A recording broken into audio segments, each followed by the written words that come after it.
Cloud security. I don't think I need my usual explanation about my inventive naming. I think it's pretty straightforward tonight. There's a lot of misconceptions about security in the cloud. A lot of people that actually forget about it altogether. We were actually talking earlier about how the differences in people's mindset about on-premise people know that they need backup and security, whereas in the cloud, a lot of people seem to just miss that step altogether and assume that the vendor is looking after it for them. So we'll go through those myths tonight. Feel free at any time to jump in and ask questions. We do have some prizes tonight. Actually, it looks like some pretty shiny metallic cases there, which probably means hopefully what's inside is even more expensive than the casing. So the best questions tonight, we'll be giving away some prizes. And I have a big announcement actually from TrendMicro as well about a really awesome prize, but I'll leave that for the end. And I just realized my watch is on, so I don't want everybody looking like a bowerbird just staring at my watch all night. So I'll turn that off. And yeah, if you weren't aware, we've got our Twitter handle up there and our website where you can go to. If you're not already a member, sign up, and you'll get our newsletter and all the other information that comes with that. So, just quickly about the agenda tonight. I will try to go along quickly because we do have a great swag of content tonight and a good variety as well. And also maybe even an embarrassing scene halfway through. I hope somebody's got some scissors or a knife, maybe to cut me out of the straitjacket later on. So we'll go through the fantastic sponsors that we have to make this event happen, supply all the food and drinks that we were enjoying earlier, and the venue that we're in. I'll do a quick cloud recap, just to let everybody know what's happened in the cloud world over the last month. We'll go through some cloud security myths, and then we've got a talk by TrendMicro on security optimization. And then a second talk by Auro on billing fraud in the cloud, and then some lightning talk. So I did get an email earlier in the week. I'm hopeless at memory. So if that person is here, and if anybody else is here that's wanting to do a lightning talk, put your hand up at that point and just jump up, give us your spiel for 3 to 5 minutes. So, I didn't get a chance to update this. It's actually, we've got over 160 members now. So we're seeing over 40 people sign up per month, which is great. Means that cloud is alive and well here in Vancouver, and obviously everybody is interested in this topic. We're always looking for sponsors, speakers, even if it's a one event sponsorship, just to keep this all interesting and fireworks, as I always like to say. And yeah, feel free to put your name up to help out everybody else here. Jump up here, give us a bit of education about the cloud or what you're doing there, or even use case of how the cloud has helped your business grow and become better. And yeah, no agenda. We're just preaching about the cloud. So that could be private cloud, public cloud, hybrid. And then the videos. So we've already got, I think a lot of you would have seen the email out the other week about the 2 videos we've got from December's event and February's event. We've got our video editor working on the last one with the drone. So that should be up soon, probably in the next week, and then this event should be up shortly as well. So if you're looking for that, it's on the Coffee Cloud website. There's a link there on the main menu to all the videos for past events. And just a quick word about our sponsors. So we've got Nutanix as a major sponsor. Nutanix does hyper-converged hardware, so the idea there is that you don't need a SAN and a blade server and all the pieces that go with it. It's one block of hardware that you can just keep adding, like Lego. Aline would probably shake his head at me for that explanation. He'd probably do a much better explanation than me if he was here. But they've been great in sponsoring this event, putting on the food for the past events and helping with the video editing. Now we can welcome aboard TrendMicro, who's also joined the ranks of sponsorship as well. So we've got TrendMicro here to talk to us tonight about security topic, which was perfect timing. We happened to have a security topic, and they showed some interest to sponsor the event, not just for tonight, but ongoing. So that'll be great. That'll give us more funding to do things even more creative and have some more demos and hands-on with things here as well. Then obviously Soft Choice, where I'm from. We're doing a lot of the implementation, consulting, and then managed services around the cloud, Cisco, and other products out there. And then Coffee Cloud is just my personal blog. You can get a bit of opinion-based, which you guys have to tolerate at the start of each of these events as well. But you can get it in writing on there. And finally, Code Core, just for letting us have this great venue. In fact, we've got free parking here, close to the SkyTrain and everything, and they make way for us to have this event each month. And so this is now a permanent venue. They're going to let us be here each month, first Wednesday of each month. So that's great that we can establish ourselves, which means that we can get a lot better stable, which means that the event should actually be richer for everybody that's attending.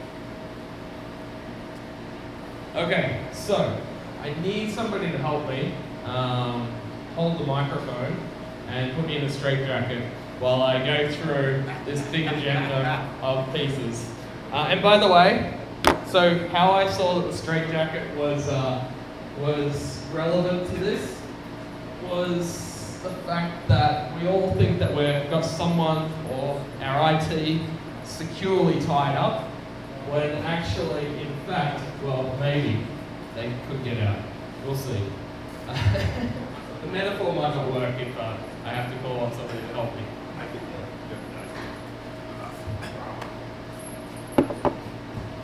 Okay. Well, I can't do up the straps, otherwise that would kind of defeat the purpose. I get it, this isn't supposed to be comfortable. This sort of reminds me of our last event in the drone, where I'm just standing there waiting for something to happen. I think I have a future as an additional assistant. Okay. There you go, well done. Okay, pretty secure. Okay, so let's go through us. Where's Drew?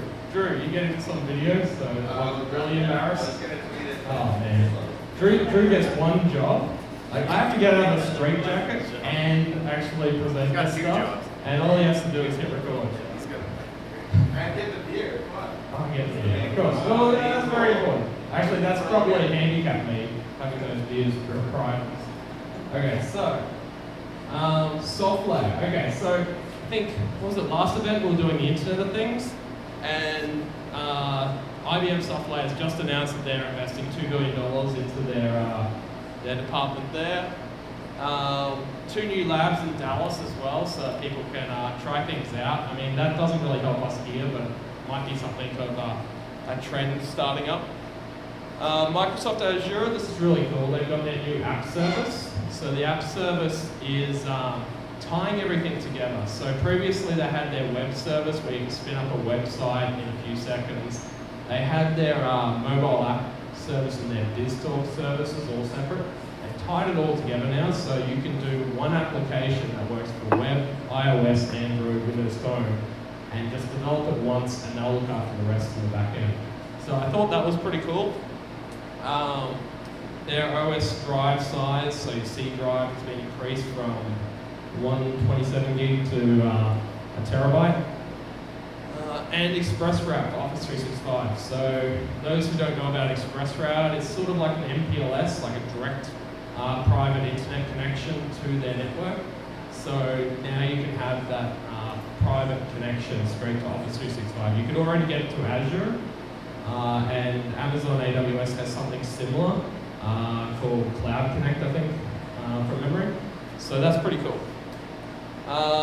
OpenStack, Red Hat has attributed their growth of 16% year on year to the tie-in to OpenStack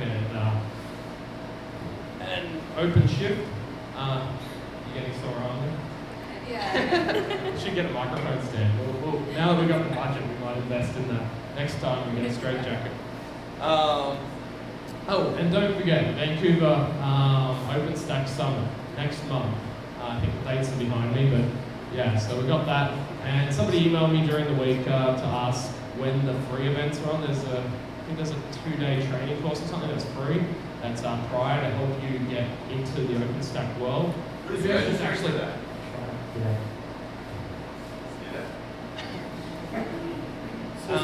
Cisco just sent out a big email yesterday on all the stuff they're doing. Oh, okay. Cool. Yeah, no, OpenStack's gaining a lot of, not that it wasn't already, but there was a lot of other open source competing cloud stories, and now that they've sort of drifted off into the background, I think OpenStack's really coming to it. So. What about Auro? Aren't they on OpenStack? Yep, they are. And well, I'll leave that for them to talk about when we get to that. But yeah, thanks, Drew. You're not on commission or anything, are you? I might have to do a bit of development. I'll probably put a hole in the wall.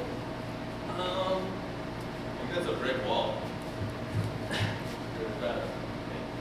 So okay, Amazon, we've got they've been approved by the EU for some new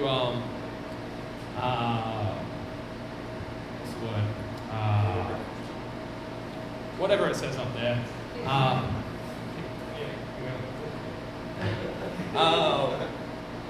And then Amazon Prime members now got unlimited storage. So Box already had unlimited storage, but they've now and OneDrive I think as well. But now you can actually get unlimited storage for Amazon Prime customers as well. But that's not, don't be mistaken that that's not S3 storage. It does run off S3, but it is actually a separate or home user service. But it is interesting that that's the direction that they're going in.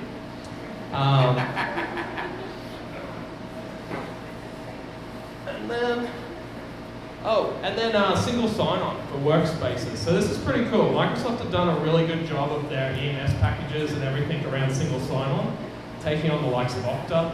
I think they've done a really good job, and Amazon have noticed that, and now they're embedding it into their SaaS services. So that's pretty cool. So now, if you're not aware, Workspaces is like a VDI service in the cloud, starting at $25 a month. And then WorkDocs is sort of like a Dropbox type solution that ties in really well.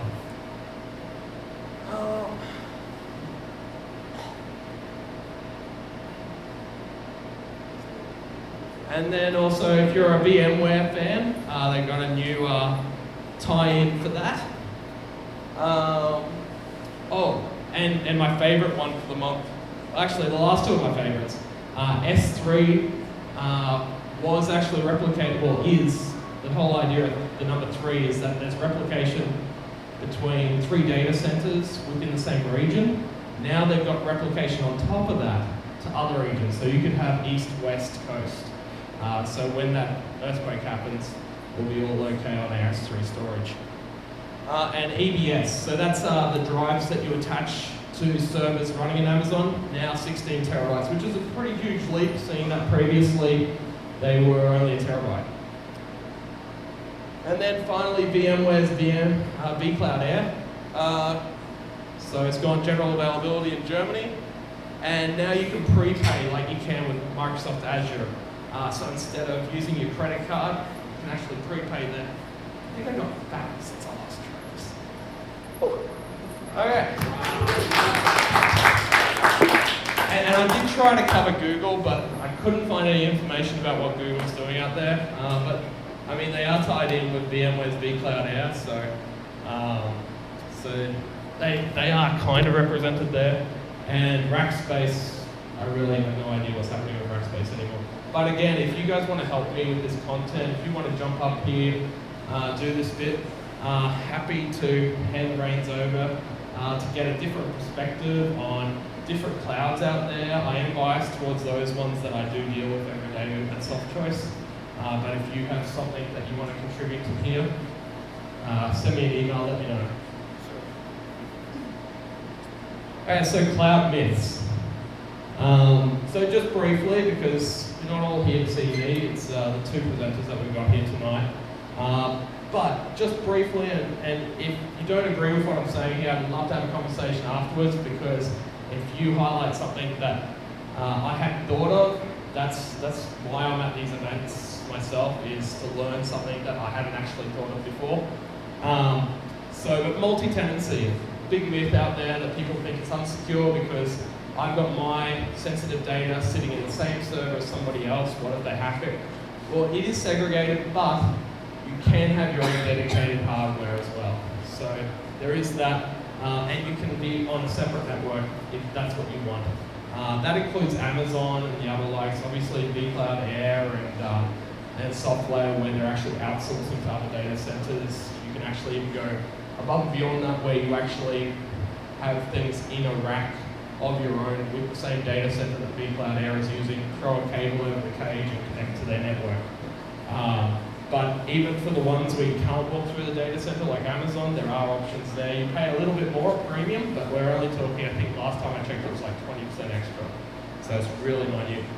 Most of the time though, people do that due to concerns about latency, but Amazon do guarantee that they do give a minimum guaranteed level of performance. So public, so I think I covered that a bit, the fact that public means everybody can get in. Not true. I do feel like I've had people in the past say to me, you shouldn't use the word public then. I didn't invent the term, but it's more about whether it's really outsourced or whether you own the hardware. It's really the way I see the difference between public and private. Can't meet compliance standards. This is probably the most incorrect, I think. If you think about Amazon, they're one of the biggest retail stores in the world. They're actually using their own AWS infrastructure, so they have to be PCI compliant. They need to have all this security in place. But not only that, I think at last count something like 32 different compliance standards that they've got. You go to on-premise and you're probably struggling just to meet one of those and go through all the loopholes for that. They've already done that for you. And a traditional data center, you might find somebody who's specializing in health or a certain segment, but if you're wanting to actually just not think about it and make sure that they've got the compliance of pretty much everything that will be mainstream, then you're pretty safe in going with the big guys like Microsoft and Amazon and those others. So that's one I come across all the time. A lot of my clients are surprised when I actually show them how deep the security is and how much better it is than they whereas before they were thinking that it's just a kid's toy that just throwing files up there and crossing your fingers. It's actually a lot more than that. Encryption, so we've got encryption in transit and rest. That's pretty standard. I mean, you can turn it off, but it's very easy to enable and is standard on every installation I do. It doesn't really add any extra overhead that you notice. Cloud is less secure in-house. I would actually argue that my server at home, I don't know who's gone into my house at the moment. I have no security guards standing at the gate. Drew? Teleporting over there. You got me distracted now. And it's not very good, trust me. It's a pretty old ProLine server. But, I mean, I don't have the 24/7. Most offices, the best that they've got is a concierge looking after the building anyway, and even then, he's just going to wave hello or call the police. I mean, they're not going to do much. Whereas, obviously, a data center is going to look after that. I always stress to people, make sure you actually see the data center security to make sure, because I've seen a lot where they have retina scans and everything, but they never actually turn them on. And they have somebody on the desk at night who's probably in retirement, who's taken this cozy little job and doesn't want too much money, which is why they ended up getting the job. So I always say check that. I mean, a sign-in sheet, I don't think counts as security. The theory, if you can't touch it, you don't own it. I would argue that if you can touch it, there's probably a lot of other people that can touch it as well. And there's probably not as much oversight there. Kind of ties into the point before. And then the cloud is always offline and getting hacked. Well, obviously, if you're like, I heard the result today, Microsoft Azure, 1 in every 9 servers that are bought is bought for Azure.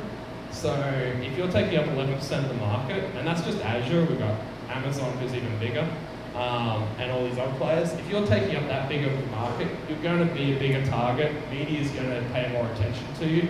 That guy around the corner working out in his garage that has good on him. That's where a lot of us started. But in reality, they're not going to hit the media. They're not going to hit the press when everything gets lost. So I think that accountability, the fact that these big guys know that they're going to be spotlighted in the media, means that it's actually going to be more secure. And the downtime, I mean, we're talking like 11 nines and 4 nines and 5 nines. That is still a few hours to a few days downtime per year. But if you think about like 5 years ago when we were running our own in-house servers, we were probably having outages all the time. And it was just that nobody was noticing outside of office hours, so we didn't know. But even if you needed a 24/7 operation, you couldn't guarantee 100% uptime. It's just that it didn't hit the media, and it wasn't like a million people screaming at you all at once. So that's why we're just noticing those things. But I must say, when you put it down and compare it to what the alternatives are, I always find the cloud comes out ahead. I mean, I've got the rose-colored glasses on because I've been in this space for so long. I didn't come from the traditional side many years ago, but yeah, I'm definitely drinking the Kool-Aid these days. So welcome to debate, conversation, all that offline, or even now if you think there's a big glaring hole at my debate there. But that was what I had on the myths that I hear most commonly. So, without further ado, I'd like to introduce Artie up here from TrendMicro. I just did a bit of trolling today on Artie, and she's won a lot of awards for being like top rep in Canada, but not only that, top rep in North America. 10 years in the security space, so you know that you're listening to somebody who knows this topic well. And yeah, I'll hand it over. There you go, have the projector. Thanks, Matt. As Matt mentioned, my name is Artie, and my background, as you mentioned, is being in the security industry for 10 years. So I've seen many changes. I still remember when in 2005 I was telling people you need security for your email solution, right? And now everyone has that. So I've seen a lot of change in security. I've also seen a lot of change in how people think security should be handled. So cloud is definitely an interesting topic that, as Matt and I were talking, we mentioned about this group. So I really appreciate coming here and giving us this opportunity to speak for the next 15 minutes and share our viewpoints and our thoughts on security on the cloud space. So with that being said, I guess that's me now. So just before I get started, what I really wanted to know, just with a show of hands, how many of you have a security background or how, on a day-to-day basis, focus on security? None? Okay. What about from development, ops, or operations? Okay, we've got a few more. Anything from auditing? Compliance? Okay, compliance as well. Okay. So we've got quite a good mix, more towards the dev and ops side. And out of all of you, like, how many of you have already considered moving to the cloud? 1, 2, 3. So yeah, we've got a few hands. I wasn't expecting that many, but oh well. And then the other last question is, how many of you have, as you consider moving to the cloud, how many of you have actually had security conversations or planned security when you're moving towards the cloud? Like have that, yeah, okay. So we've got a good show of hands.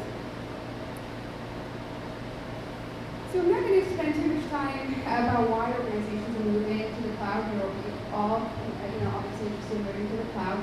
But what I've seen, like I mentioned, cloud adoption is accelerating at a very rapid rate. And it's obviously no surprise, it's because it's low cost, open and flexible, and it's secure as well. And what I've seen with many customers out there is, as I mentioned to Matt, is before 6 months ago, a lot of organizations were already talking about cloud. I was going out and meeting many organizations and talking to them about what are your plans, what are you doing about security in the cloud? And a lot of times I had a lot of organizations saying, I haven't thought about that. And that's where I come into place is, as you're moving to the cloud, you need to start thinking about security, because some of the conversations I've had is how traditional security has been dealt with is how organizations are moving or are planning security in the cloud that way. And one challenge what we see, obviously, is security needs to keep pace. I'm sure this is something that most of you who are in ops probably might look into this. One thing what we all agree is that the security goal and objective remain the same, whether it's cloud or if it's on-prem. And the key thing is protecting the center and cloud assets. But the challenge is that security has never been known to keep up speed. Much like you never send text messages using a flip phone, traditional security gets a falling grade in the cloud because it was designed to operate there. So many organizations now are looking at how do we keep up the pace of security to how we're moving in the cloud. So you basically need to deliver and enable solutions quickly, otherwise your business is at risk. And security needs to make sure that it can keep up the pace. So I'm going to talk a little bit about that. Here's a diagram where we're talking about what's happening with traditional security. This is how we do it, and this is how we do it in most data centers on-prem. You're on the hook for everything, right? As you can see in this, many servers are still behind. Traditional defenses are the boundary. You deploy a large firewall, you deploy an anti-malware gateway, you have intrusion prevention, and all these different various tools at the boundary level. However, and this is a great question that I actually wanted to know more, is out of all of you, the 3 or 4 that have raised their hand with regards to security, that have had conversations and talks on security, how many of you have used the same on-prem solution in the cloud for security? One? Definitely would like to talk to you a little bit more about that afterwards, right? But what we've seen is big controls at the boundary work well in the data center. However, when you have, and it works well when you have full control. The problem with the breakdown is very quickly in the cloud. Let me explain a little bit more about that. The new challenges we're seeing, this is what we're seeing here in the cloud, for example, is you want to push boundary controls down to each instance, right? And the 2 benefits for doing that is first performance, and the second is flexibility. But what that brings about is a new challenge there. The first challenge is deployment. How do we get the controls out there? And the second one is management. How do we move from one large control to dozens or thousands of them? Okay. So the first part, how do we address the deployment challenge? Simple. We address this simply by not solving it, right? We leverage existing channels that are already in place. You've seen a few over there, they obviously all recognized, but there are great tools available from the DevOps community. From trend perspective, the ones that we already support are listed out there. As you can see, Trend, Puppet, AWS OpsWorks, and a few others there. So we just support that. The second challenge is addressing the challenges of management.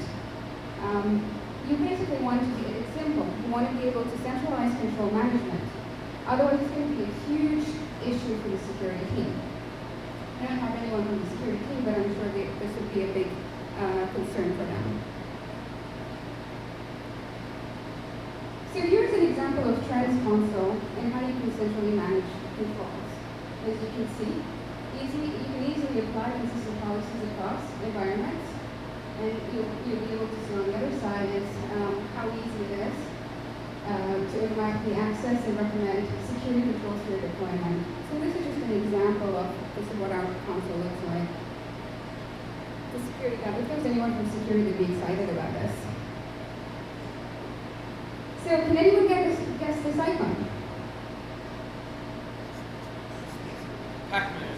Hey, that's awesome. I think you came up with it, so you win something.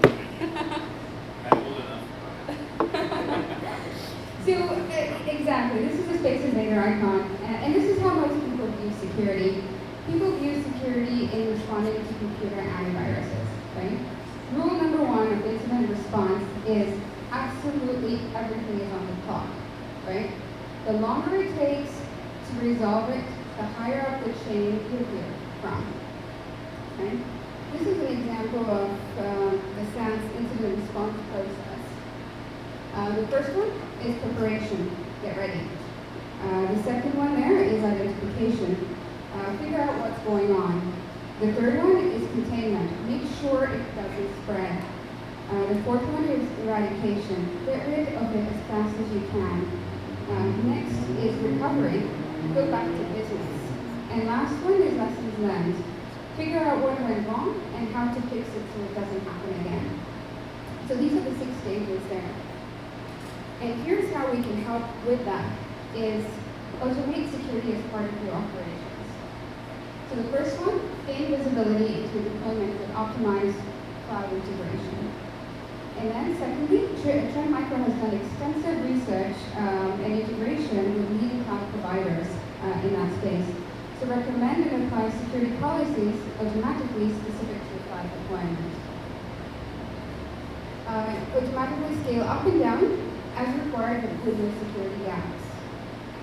And the last one is continuously scan applications for vulnerabilities, as you can see. Here's an example of a company that we've come up with. It's not a real company, but the company's name is Greenlist.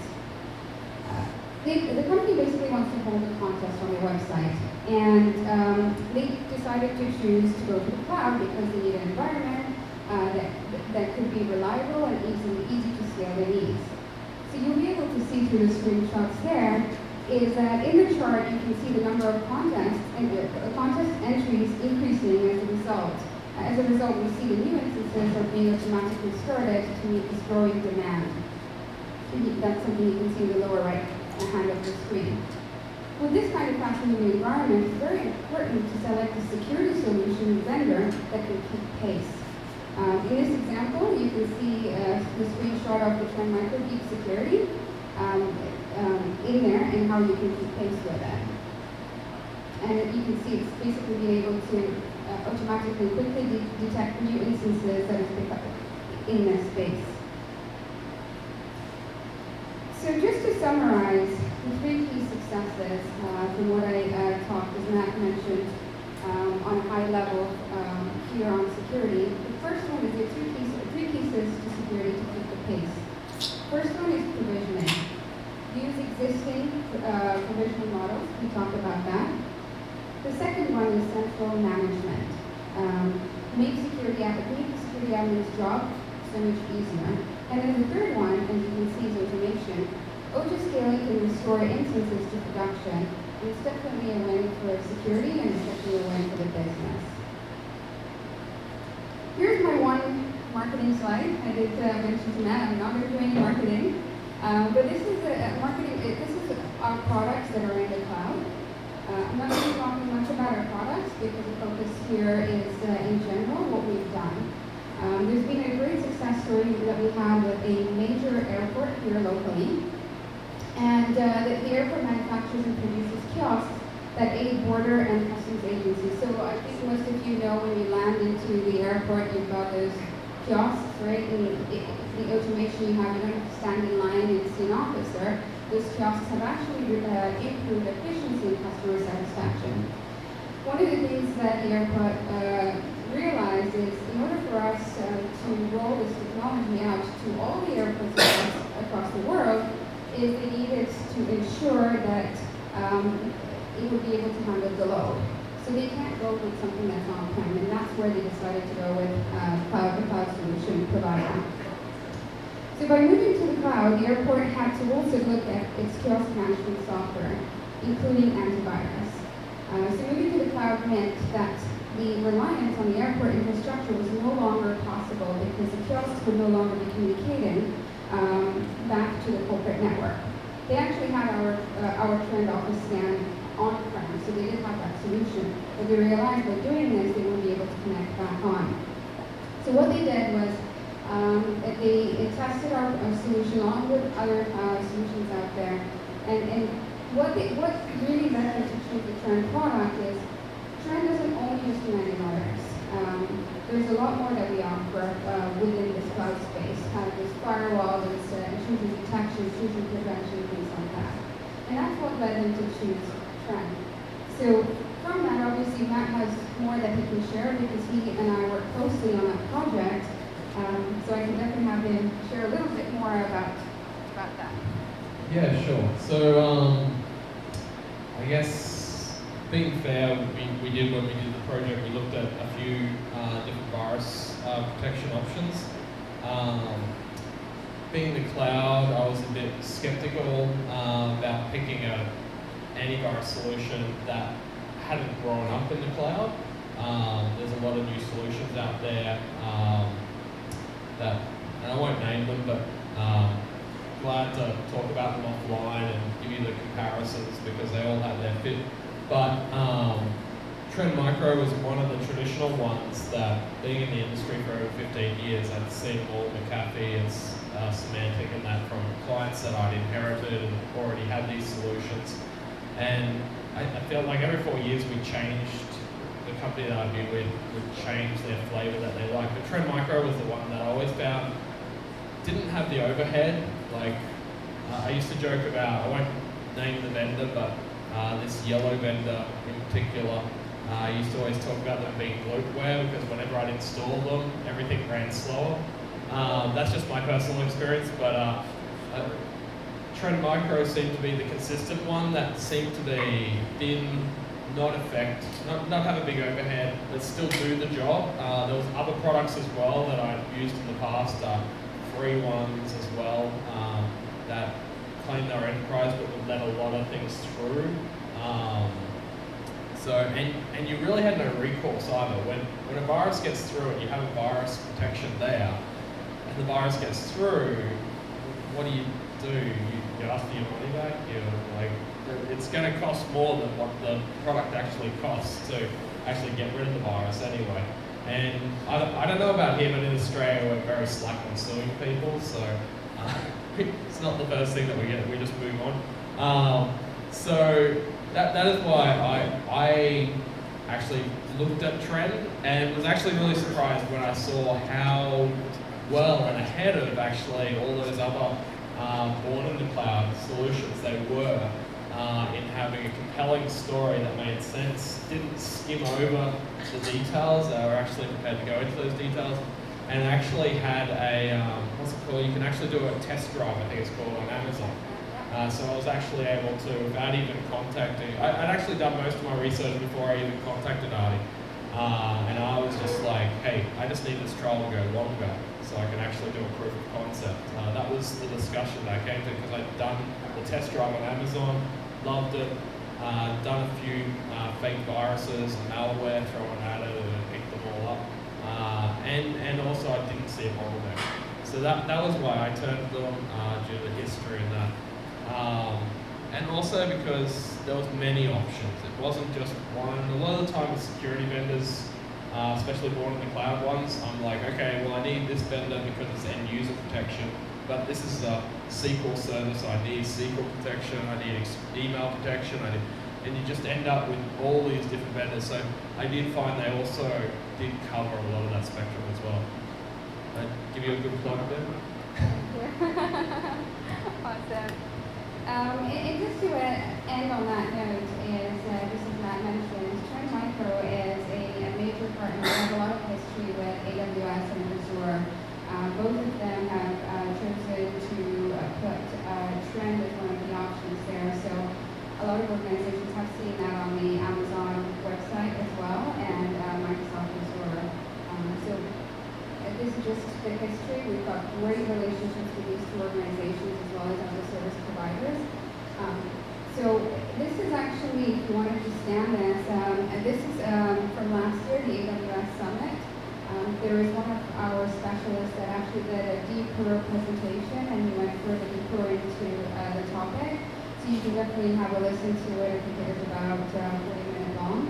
And then obviously there's Matt and myself that you can ask us questions. And we've got Francis and a few soft choice reps at the back. So if you've got any questions, please do let us know.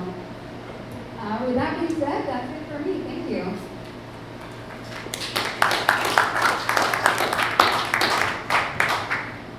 So who here thinks that they're doing a great job with security at the moment and all this means nothing? That's good. I think you've touched a base there, that you're going to have everybody here contacting you and saying, Arnie, how can I do a better job? Okay. Oh. Who's I don't know. Nobody's asked any challenging questions yet. You're very quiet today. I think we're saying all the right things or something. Normally I'm getting a lot of, is it just that we didn't drink enough beer tonight, everybody's not I'm starting to get them stirred up. No? So when you get up here, you just... I was going to ask about security around APIs. Okay, technical question around API security. We're probably not the best people to answer that on the spot. We do have Martin, who couldn't make it tonight, who's more on the technical side. I must say, with the solution that we'll talk about in my history in the past, I haven't actually deep dived into actual development and those sort of pieces with the security solution. It's been more around the traditional VMs. But I'm sure since they're so deep in the AWS space, there is a lot around that. And I must say, when I jumped onto, was it start of last year, was when we were looking at it, I know that Trend has come a long way since then, and to be honest, I haven't been keeping up with it since those days, where it comes to the development space and that, so happy to talk offline to anybody. Oh, here we go. Arnie, I just wonder, how long has Trend had a cloud product? Like, how long has it been? So what was the question? Yeah, so I just realized that. I didn't say what Matt's question was either. So the question is, how long has Trend been in the cloud space? I don't know the exact dates, so I don't want to give a timeline, but I know it would be before I joined Trend, which was 2 years ago. They started off, you'll see on the Amazon website, they have the worry-free product line of ours that they've already posted in. But I can definitely tell you, out of all the security vendors, we definitely have a very strong relationship with AWS. It's kind of like a piece everyone knows about our product with VMware. We have like a high market share with VMware because of the relationship we have, and we were the first to go to market with that. So that's the same thing with AWS. I believe we were also the first to go to market with AWS, which is why we have that. But I can definitely check and see the time frame. I know it's definitely frustrating. My guess would be 2013, but that's just a guess. It could have been even earlier than that, but that's when it sparked my interest, was end of 2013 is when you got my attention. So it's not something new, it's not something in the last 6-12 months, it's something that's been around for a while. So, yep. You're talking about all the cloud security. What about for end user? For end user using some other security solution, is there any kind of competition? competing problem with course? In terms of on-prem, or still are we talking cloud? Well, you provide on the cloud side. On the cloud side, yeah. End users, they are using some other, for example, the personal PC, probably using like Microsoft one. So So you're saying if there's any conflict between Yeah. an end user using a different product and TrendMicro using protection on the cloud side, Yeah. I can easily tell you no. There shouldn't be any problems with that. If there is a problem, it's either due to your settings that you made at one end or another, locking things down too tightly. But there shouldn't be any problem. I'm happy to talk offline if you've got a particular scenario that you're talking about to get into. But I don't see, maybe there's something unique about your spot, but I don't see any reason why there would be a problem with that. Obviously, Artie would love you to have the end users doing the trend, and I'm sure she'd do a deal for you to put her on the spot and give you a deal. Done. Any other questions? Same question. Just summarize the securities of software or API. Oh, okay. So we might get Martin to answer on the group. If everybody's interested about security around APIs, then we might actually put it on the message board of the meetup group. Get Martin there to call out anything that's there. I'm already thinking. You got that. There is this what we're giving away, which is maximum security. So it's about a free code. This is something that we actually sell online for $79, but for user groups over here, we're giving a free code so you can use antivirus on your personal, whether it's an Android or a desktop. So feel free to come and pick one up from the front. Each code gives you up to 3 devices. Thank you. I think I'm going to steal one of them. Mine expired a couple of months ago. There we go. Okay, so now I'd love to introduce Matt. So Matt, introducing Matt.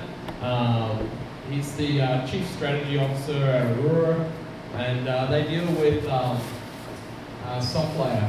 So they're doing data center with software. Is it throughout North America? No, we're so. Well, I'll let you Yeah. tell everybody. But yeah, Matt's got experience, 15 years in the industry, so you're in good hands here. So hopefully you guys trust me with the microphone. I'm not actually very good with microphones, so if I talk quietly or too loud, just let me know and I'll switch. So my name's Matt. As you guys can see, I actually consider myself to be the Chief Building Officer. This is actually a topic that's very near and dear to my heart, especially as a public cloud provider. So Auro is a Canadian public cloud, recently launched in November. It's built on OpenStack, and it's something that's kind of the big buzzword around town, and we have been working with it for actually a couple of years now. So about 2 years we've been working with OpenStack and various iterations of that. And so when I talk to Matt about security, one of the things that doesn't oftentimes get talked about is things related to billing, fraud, signups. How do I actually run a business, and how do I look at security, look at different features, things that will actually protect my business in terms of the different mindsets. So let me skip ahead real quick. And if anybody has any questions on the way, feel free to jump in and just raise your hand or hold up your beer or something like that. So this is something I'm sure all of you are already very, very, very familiar with. The definition of the cloud, of which there is about 500 definitions. But this is the definition for the purposes of this that I just wanted to kind of throw out here. And really with the public cloud and private cloud, hybrid cloud, you hear all these buzzwords. But what's interesting about it is really this kind of idea of instant gratification, right? This is kind of how I refer to it. It's that instant gratification. Public cloud, what's different about public cloud versus traditional cloud or data centers, private, dedicated hardware. This is something that's really instant. It's almost instantaneous nowadays, and it's something that, as a business, you have to really take a really hard look at in terms of how you take that information, how you process it. And so, I just put it up here in the cloud. For my purposes, cloud is actually amazing. It does amazing things. It takes all of these cool technologies. It's fast. Does everything that you could actually want it to do. And public cloud, by definition, right, is a I'll let you guys kind of read that right there. The point that I wanted to kind of look at right here is public cloud can be purchased, used, and leveraged in real time by anyone. So as a Canadian public cloud, I'll kind of take a step back, and this is a bit of an anecdotal side comment.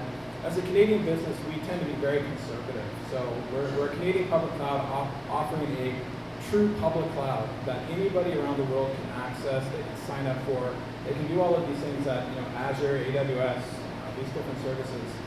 The challenge you have with that is, as a business, we tend to be a bit conservative. So this has actually been something that over time we've spent a lot of time talking about, internalizing, because it's been a bit of a challenge for us to kind of understand this idea of real time by anyone. And real quick, that's my what the public cloud is. When you look at public cloud, it's actually great for everyone, right? It's like, woohoo! It's exciting, it's fast, it's fun. Let's have a party, right? Let's dance. The other part that's interesting about public cloud is it's international. You have to remember that. It's not Canadian, it's not Canada, it's not the US, it's worldwide. We, as a business, since we've launched since November, we've got customers from I think about 37 different countries now that are using our service. So it's continuing to grow when you actually look at that. So as a public business, one of the things I just wanted to mention here was what I call the gateway. So the first step in any kind of security mechanism, and the previous conversation is actually really important, what she was talking about with TrendMicro, and I'm taking a little bit different approach on security. This is a different, something else you have to consider, especially as a public cloud. One of the first steps is the so-called gateway. And I don't know if anybody actually knows why I have this up there, but I refer to it as the CYA. This is basically covering my butt right here. Right there, you actually see something that says, I accept the terms of the customer agreement and your anti-spam policies. So in there's about a 20-page long agreement that has a bunch of different things in there that basically says if something happens in my cloud that I don't like, I can terminate your services anytime I want. It's very important to be able to stipulate that out front so people know that if they come onto my cloud or they go onto this cloud, I have recourse to be able to go back and shut it down. Because lo and behold, there's actually a lot of kind of nasty things that are actually happening out there. With the public cloud, even more so. One of the things that we've seen in being in the business for 15 years, I would say, 10 years ago, we could pretty much sign up anybody. There's no fraud. It's very happy. Today, it's a different story. I just wanted to point this out. This is actually just from yesterday. I just want to kind of show you guys a few different email addresses and take a look here and tell me, can anybody identify which ones are real and which ones are not? Which ones are fraud? It's a trick question, actually. I'll go with the first and the third. They're all real. They're actually all fraud. They're all fake. So there's actually a bunch more on here that I didn't put on here that would be considered not safe for work as well. But what I wanted to point out, what's interesting about this, and I'll actually talk about it on the next slide a little bit, there's something to be said about all the automation, all the services, all the security that you put into the cloud. There's also something else to be said about actually getting hands-on and getting eyeballs on these things. And it's really difficult as a public cloud provider because you're dealing with literally hundreds of signups a day. It takes manpower, it takes resources, it takes time, and phone calls, and all these things that go along with that. The thing with this, our team can look at this and identify these in about 2 seconds. They can say, this one's fraud, this one's fraud, this one's fraud. How do I know that? Well, the next thing we actually do is call those people. So, but notice, by the way, X-Virus X, is that a hint to anybody? Some of the other ones you also see are spamme@gmail.com, or there's a lot of different variations on that. The other thing you'd also look for is things where it's like all caps, all numbers, things like that. While people maybe don't consider this to be security, this is actually, it is a method of security. It's actually more of a hands-on approach. So when you actually look at this, so our public cloud, I put 20 steps. So our 20 steps, all of these things actually take place in about 30 seconds, right? We've got all these different systems, all these different security mechanisms in place. So when you go and actually start entering information, we are immediately starting to process you, right? Or process said person against all sorts of different databases, data points, data mining. There's a lot of things that are actually happening on this. There's actually about 100 different data points that we look at when you sign up. So 20 steps, those would be considered phone verification, SMS, location of IP address, anonymous IPs. We run everybody through a credit card validation, package order. A lot of times it's spammers or people that are they're going to go straight to the biggest package, right? Give me the biggest and best server you have, and I'm going to use it for 30 minutes, and I'm going to slam everybody. So that's something that people are always looking for. You get that email address, right? These so-called disposable email addresses. So and I think the theme here, again, if you're kind of looking at this, there's two different ways you can view this. One is it can either, these are all things that can actually be done manually. I can actually go in and look. Or two is you can actually do these automatically as you go through that process. I put this in here because this is something that I think everybody has actually seen, probably used, participated in, taken apart. Special mention, free trial accounts. Anybody here running a cloud, public cloud, private cloud, anything? These are a huge no-no. These are the quintessential, if you want fraud, this is it right here. You put that free server out there. So what can a spammer do with a single core, 512 megs of RAM, 10 gigs of storage? Doesn't seem like a lot, does it? Let's take a look here. There's a special little discussion here. So basically there was two professional testers. Using these free accounts, they actually created a functional 1,000 node botnet, taking all these free accounts together. And if you take a look here, it kind of goes through it, and you guys can kind of look at it at a later point, but essentially what they were doing is they started out by mining Litecoin, right? So Litecoin, there's one key difference here. This will not work for Bitcoin. There's not enough processing power for it. However, there's Litecoin, which is the next step down. So basically what they were doing is they took their 1,000 nodes and they were generating $250 per day of free money, right? Using just free trial accounts. And what they were actually doing is they were using Google's App Engine to basically go through certified emails, right? So when those emails get sent out, like verify your account, they actually had a script running in Google Apps to verify those email addresses. And then once they got found out, what they would do is they just move on to the next one. Right? There's no real address information, no real information about that person. What's important here, I think, is that as a public cloud provider, the thing that we're actually more concerned about are things like click fraud, DDoS attacks. DDoS attacks are a huge problem for cloud providers. You see these large attacks, it'll shut off. If you're not set up correctly, it's going to shut off part of your network, all of your network, all of your customers. Could be minutes, could be hours. There's a lot of things that actually go into that. I think with things like TrendMicro, you can help mitigate a lot of that. But the point here is these things are all difficult to trace. There's no tools, there's no scripts. It's basically invisible. So anybody who has this public cloud kind of idea or mindset, free accounts, huge no-no as you do that. So in this part of it, as far as like merchant or third party, again, I don't know if anybody's running a cloud, but I assume a lot of you are actually processing payments. One of the things we've looked at quite a bit is a traditional hosting provider, and then also as a public cloud provider. It's kind of this idea of merchant versus third party. So merchants and third parties actually have a lot of capabilities around security. So what they're actually able to do is they're able to go and actually process information for you, and they do it a certain way. They either it's more hands-off or it's more hands-on, depending on who you use and who you talk to.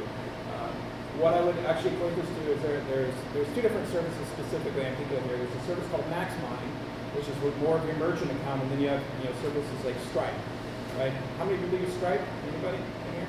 Yeah. Okay. We'll get to that in a minute. The other thing to also notice here in terms of merchant accounts, so things like third-party processors, the difficulty that you have. Number one is it takes 3 to 5 days to get money in your bank versus 1 day or less than 1 day. The second part is third-party processors like Stripe charge you about 5.5% per transaction.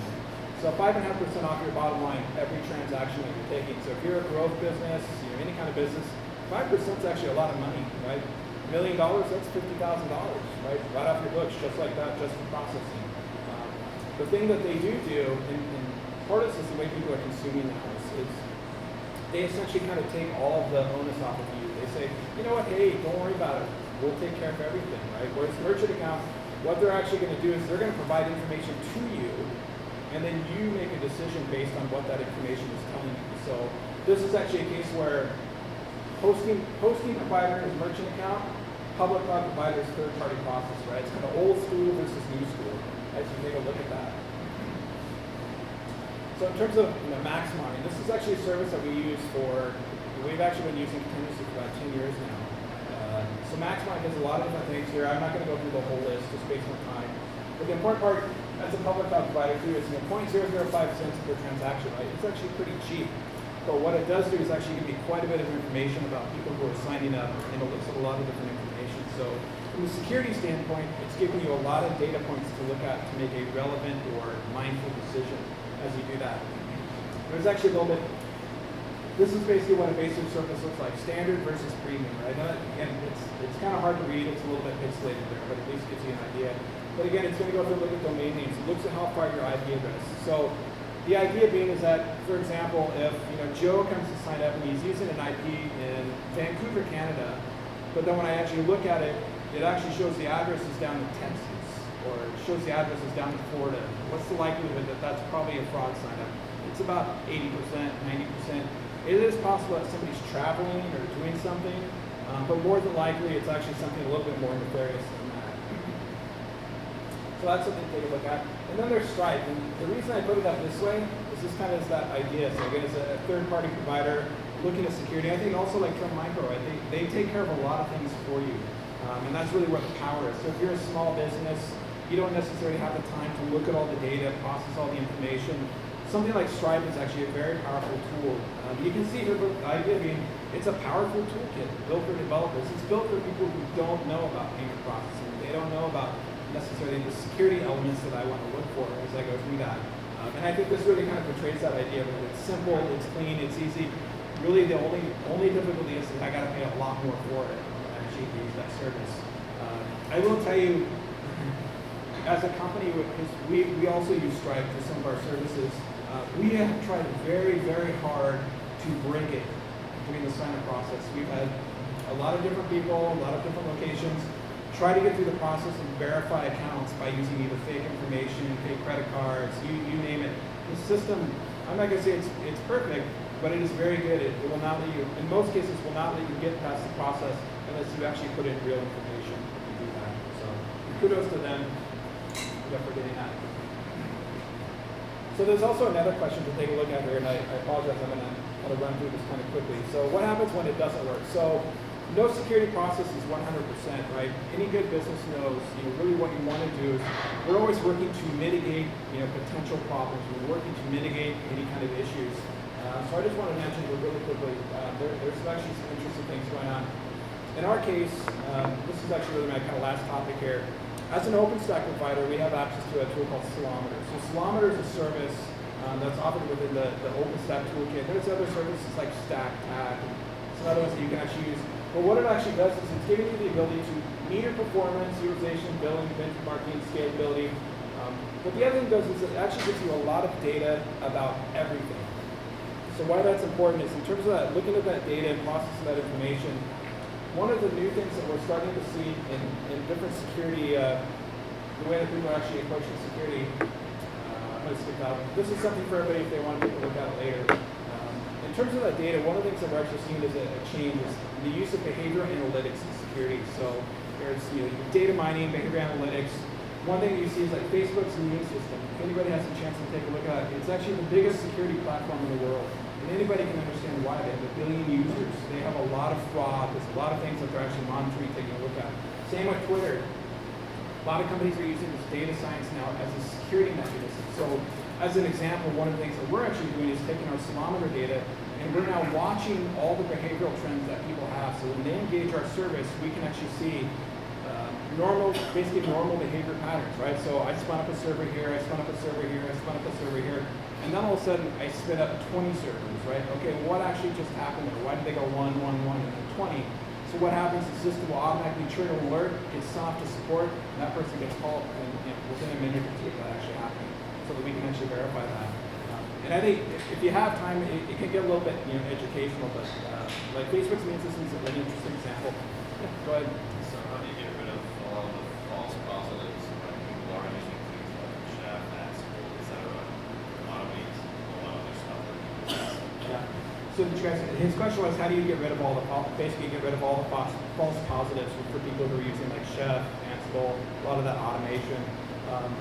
In our case, and this is actually a case I think it's across the industry right now, we actually have somebody go through our queues manually at this point. So public cloud, and a perfect example is we were just at OpenStack operators meetup, and we were meeting with Rackspace, HP Cloud, and talking to these other companies. I can tell you the single most effective tool right now for security, as far as fraud and billing, it's actually picking up the phone and dialing the phone number. Right? 99 times out of 100, you actually get it. Companies like HP, that's what they're actually doing. HP Cloud calls every single customer. GoGrid calls every single customer. And the reason is because it actually works, right? You can tell whether it's a real account or not. So in our case, right, we have people go through the queue, call it out, remove it from the system, right? But there's a trace there, so if they try to come back next time, we see that same IP, that same name, the system already just says, okay, it's fraud, block it. It won't even get entered into the system at that point. So that's pretty much all I had as far as fraud and billing security. There's actually a lot of different topics. I would encourage anybody who has a chance. Facebook's immune system is intensely interesting because the way that they process information. I don't know if any of you heard over the last day there was a big article about Facebook and the fact that they are now tracking all of their users even after they close their account. Everybody's getting tracked for everything. Right? And that all falls into this immune system that they're actually creating. They can identify, all the trends, all the behavioral patterns, everything that somebody's doing, based on that profile. Facebook, Twitter, and Instagram. What's that? Which one? Facebook. Facebook right now. That's what I spent most time kind of looking at. But Twitter also did something with a couple of universities as well. What they're looking to do is basically root out fraud, root out fake tweets, fake Facebook profiles, people who are posting on different boards. They're trying to go through and clear those off. And their systems are so good now. I mean, Facebook, they said it's about 5%, right? But when you take it at 1 billion users, that 5% fraud is huge in terms of doing that. So if anybody wants to take a look at this, you can email Matt or email myself. I'll just leave a few cards up here if anybody has any questions. I'm more than happy to forward them on. So anybody, any questions? Or I know fraud and billing is kind of this topic that's far out in the field sometimes, but it's very important. Give it up for Matt there. I actually learned a lot from that. I now know that if I sign up for HP Cloud, I'm probably going to get deleted because I never give my real phone number. I get enough junk phone calls from friends. So. Well, and what's interesting too, and for all of you guys, maybe if anybody's actually signed, one of the things that they do, and we actually do this too, is when you get that call verification, it's like, oh hey Matt, we just wanted to call and check in and see if you had any questions. But what they're really doing is calling to verify you. Right? Don't be misled. That's what's actually happening. I get a little freaked out. My cloud is calling. So thanks, Stripe. I have been looking at Stripe recently. Yeah. So it's great to hear the feedback that they're doing a good job. So because when it comes to billing, I'm a bit lazy. So was there anybody here who had a lightning talk that they wanted to give you 2 vouchers? I got a lightning sentence. Lightning sentence. Yeah. Oh, I like it. I like it already. Sorry. Some of the automation stuff that I asked about, I run an Ansible meetup, so if anyone wants to look at automating across a number of servers and get these guys to call you, come out next Thursday, I think it's the 9th. It's sponsored by Robert here again, Active State, and OpenDNS. Robert. Yeah, Robert. Anyway, yeah, lots of fun stuff. It's a way to do automation without having to install chef agents and things like that. So if you're trying to automate and your organization is old and stuffy, you can do it on the down low and still be productive. Anyway, that's next Thursday on April 9th at OpenDNS at 6. Yeah. Cool, thanks. I haven't already RSVP'd for that, remind me. You gotta do it. Yeah, they mean to get more and more into Ansible.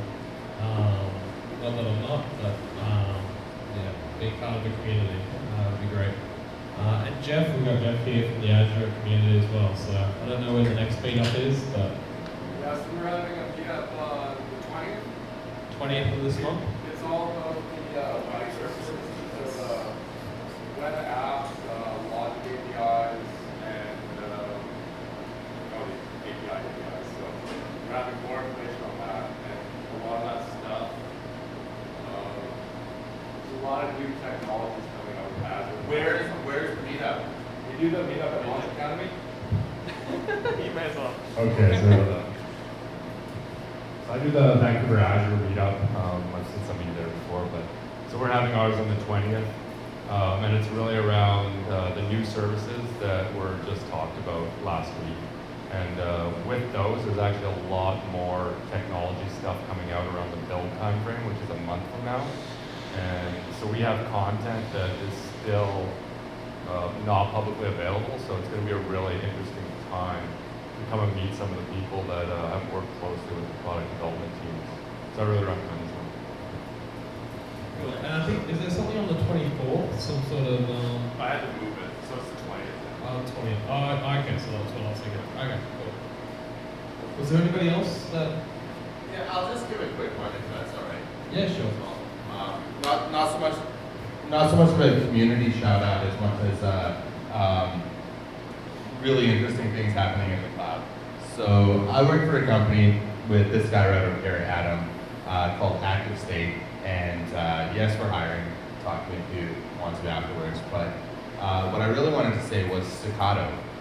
It's a really amazing way of getting up and running on the cloud. Really, probably the easiest way to get up and running with Cloud Foundry. Sorry, say that again. It's like Heroku for a Foundry.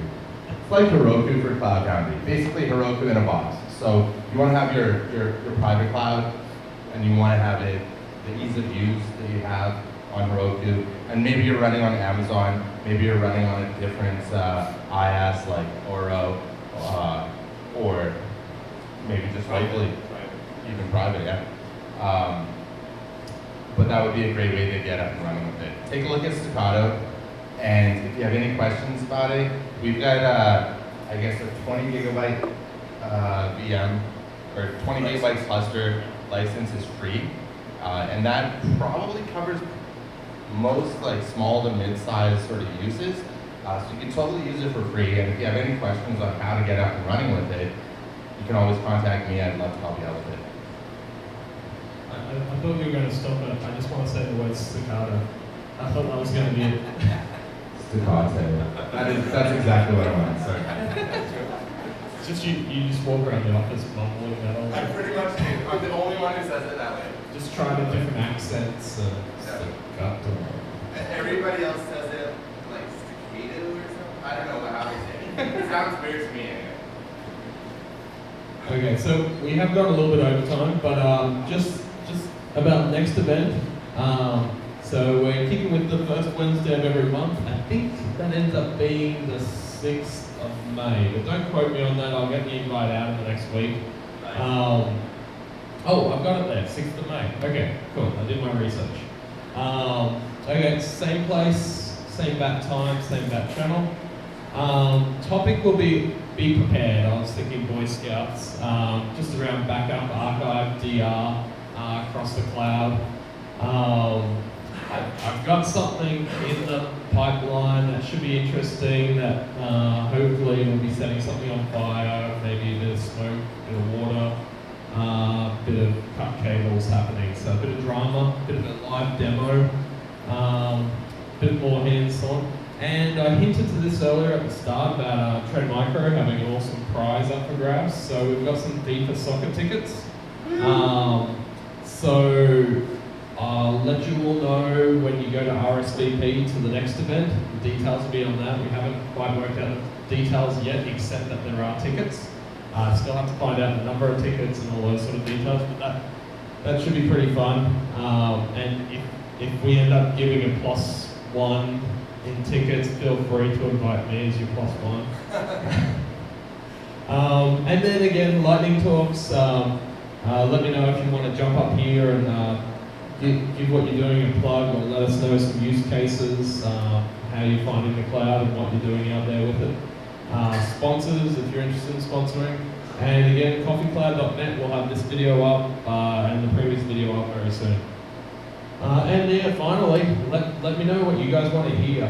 We're doing this, I mean, selfishly I must say I'm doing this for myself to connect with all you and hear what you guys are doing out there. I mean, there's only so much blog feeds I can read each day to know what's happening, but there's nothing like actually getting out, drinking a beer and socializing with people, like-minded people like us. But let me know what you want to hear. I want to make this worthwhile. Hopefully you're enjoying the little theatricals with the Straitjacket and the drones. Make things interesting. Eerie. Oh, I thought it turned off on its own. I totally forgot to turn that off before you started. That's cool. And just quickly, I'll leave this up for 5 minutes after we finish tonight, but there's all the contact details if you want to contact anybody that's been up here tonight directly.